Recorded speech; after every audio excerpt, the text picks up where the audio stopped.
Menurut Trump, pemerintahan Kuba saat ini telah menjadikan negara itu sebagai negara yang gagal, sehingga membutuhkan bantuan dari negara lain untuk menyelesaikan permasalahan sosial politik.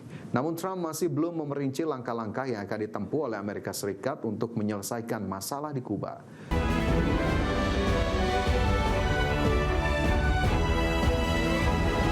Presiden Amerika Serikat Donald Trump mengklaim akan membantu menyelesaikan masalah sosial politik yang melibatkan Amerika Serikat dengan Kuba. Trump menyebut masalah antar kedua negara bisa diselesaikan dengan mudah. Menurut Trump, pemerintahan Kuba saat ini telah menjadikan negara itu sebagai negara yang gagal, sehingga membutuhkan bantuan dari negara lain untuk menyelesaikan permasalahan sosial politik.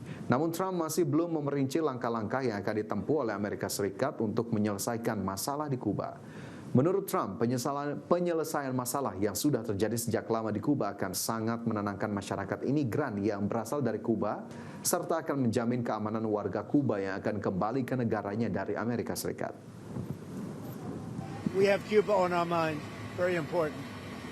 It's been a lot of problem for a lot of years, and this was I think it was a very big moment for people that, not only Cuban Americans, but people that came from Cuba, that want to go back to Cuba, people that want to see their family in Cuba.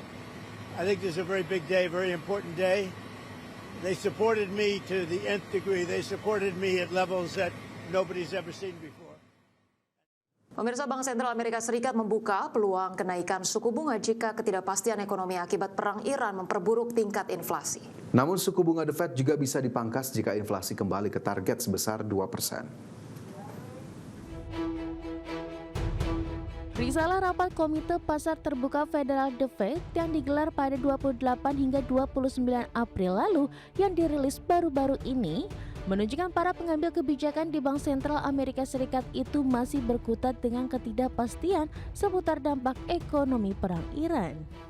Mayoritas pejabat Federal Reserve dalam pertemuan terakhir memperkirakan kenaikan suku bunga akan diperlukan jika perang Iran terus memperburuk tingkat inflasi.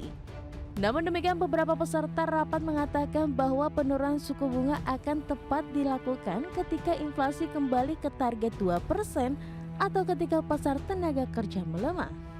Sejumlah anggota Komite Kebijakan The Fed berpendapat bahwa The Fed masih dapat menurunkan suku bunga jika ada indikasi jelas bahwa inflasi akan kembali stabil atau jika muncul tanda-tanda kuat tentang pelemahan yang lebih besar di pasar tenaga kerja. Beberapa anggota Komite Kebijakan mengindikasikan jika perang segera berakhir, pemangkasan suku bunga bisa terjadi pada akhir tahun ini jika dampak kenaikan tarif dan harga energi terhadap inflasi kian mereda.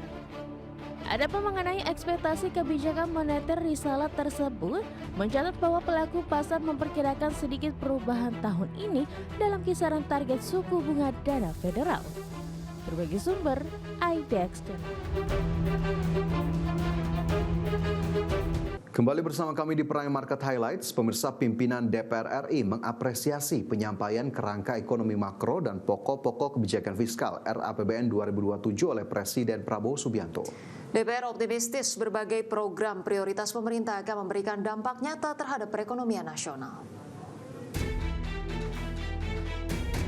Pimpinan DPR RI mengapresiasi penyampaian kerangka ekonomi makro dan pokok-pokok kebijakan fiskal RAPBN 2027 oleh Presiden Prabowo Subianto. Menurut Wakil Ketua DPR RI Saan Mustafa, proyeksi yang disampaikan Presiden mencerminkan optimisme realistis dengan tetap mempertimbangkan berbagai tantangan global maupun domestik yang dapat mempengaruhi stabilitas ekonomi nasional. Saan meyakini berbagai program prioritas pemerintah yang saat ini dijalankan akan memberikan dampak nyata terhadap perekonomian nasional. Program-program tersebut diharapkan mampu meningkatkan produktivitas serta memperluas lapangan kerja dan mendorong pemerataan kesejahteraan. Saan menegaskan RAPBN 2027 harus menjadi instrumen fiskal yang efektif untuk menjaga stabilitas sekaligus mempercepat transformasi ekonomi nasional. Ini sebagai sebuah kesungguhan pemerintah dalam ini Presiden tentang untuk membangun perekonomian kita tahun depan ya, yang menurut saya jauh lebih baik lagi dari kerangka ekonomi makro yang tadi disampaikan. Itu menggambarkan terkait dengan optimisme tahun yang akan datang, ekonomi kita di 2027 2027 yang akan datang, saya yakin akan mengalami perbaikan dan peningkatan yang signifikan. Dalam KEM strip PPKF RAPBN 2027, pemerintah mencanangkan nilai tukar rupiah pada level 16.800 hingga 17.500 per dolar Amerika Serikat pada 2027.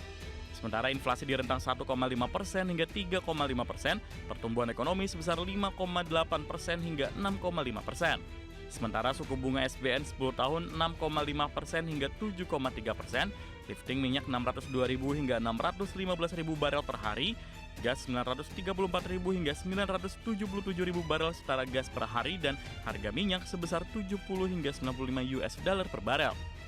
Jakarta, Tim Liputan IDX Channel. Selanjutnya, pemirsa, Menteri Keuangan Purbaya Yudi Sadewa buka suara terkait pelemahan IHSG setelah pemerintah mengumumkan pembentukan BUMN khusus ekspor sumber daya alam. Menurut Purbaya, pelaku pasar masih belum memahami dampak positif dari pembentukan badan baru tersebut sehingga memicu aksi jual di pasar saham hingga hari ini. Aksi jual yang masih membayangi indeks harga saham gabungan membuat pasar modal terus terkoreksi cukup dalam. Menteri Keuangan Purbaya Yudi Sadewa menegaskan bahwa respon pasar saat ini hanya respon jangka pendek akibat investor yang belum paham akan dampak positif kebijakan pemerintah terkait BUMN ekspor di masa mendatang. Meski demikian, Purbaya optimis IHSG akan kembali menguat setelah pasar memahami manfaat pembentukan BUMN ekspor komoditas sumber daya alam tersebut. Mungkin mereka belum tahu dampak sebenarnya seperti apa. Belum tahu kalau pasar kalau pasar kan kalau ada ketidakpastian mereka takut jual dulu. Tapi kalau mereka nanti mengerti dampaknya yang sebenarnya seperti apa, harusnya akan naik. Karena gini, nanti under invoicing kan akan tutup dengan adanya badan ekspor itu. Jadi tadinya yang biasa jadi uang jadi main oleh pemilik, karena perusahaan yang di luar negeri punya pemilik kan. Sekarang bisa harusnya terrefleksi langsung di penjualan mereka yang murni. Ini untuk penjualan perusahaannya juga akan untung. Jadi harusnya bisa double untungnya yang illicit di bursa yang dilaporkan ya. Jadi harusnya ini akan meningkatkan valuasi dari perusahaan-perusahaan itu di bursa. Pemirsa, Amerika Serikat memperpanjang penundaan sanksi terhadap ekspor minyak mentah Rusia. Penundaan tersebut dilakukan antara lain untuk memberi kesempatan kepada negara-negara konsumen minyak Rusia untuk tetap mendapatkan pasokan. Pemerintah Amerika Serikat memutuskan memperpanjang penundaan sementara sanksi terhadap ekspor minyak Rusia hingga pertengahan Juni 2026. Menteri Keuangan Scott Bessent mengungkapkan perpanjangan penangguhan sanksi selama 30 hari dalam pertemuan Menteri Keuangan negara-negara Grup 7 di Paris, Perancis pada hari Senin lalu. Bessent menyatakan kebijakan tersebut ditunjukkan untuk memberikan kesempatan kepada negara-negara konsumen minyak Rusia agar tetap dapat mengakses minyak Rusia yang saat ini tertahan di lautan. Bessent menyebut perpanjangan penundaan ini akan memberikan fleksibilitas tambahan dan Amerika Serikat akan bekerja sama dengan negara-negara konsumen minyak Rusia untuk memberikan lisensi khusus sesuai kebutuhan. Lisensi umum tersebut diharapkan membantu menstabilkan pasar minyak mentah dan memastikan pasokan energi tetap tersedia bagi negara-negara dengan tingkat kerentanan energi tertinggi. Langkah itu pun dinilai dapat mengurangi tekanan terhadap negara pembeli utama seperti China dan India di tengah ketatnya pasokan energi global. Sebelumnya Amerika Serikat pertama kali menunda sanksi minyak Rusia selama 30 hari setelah pecahnya perang di kawasan Timur Tengah pada akhir Februari 2026 ketika Amerika Serikat dan Israel melancarkan serangan terhadap Iran.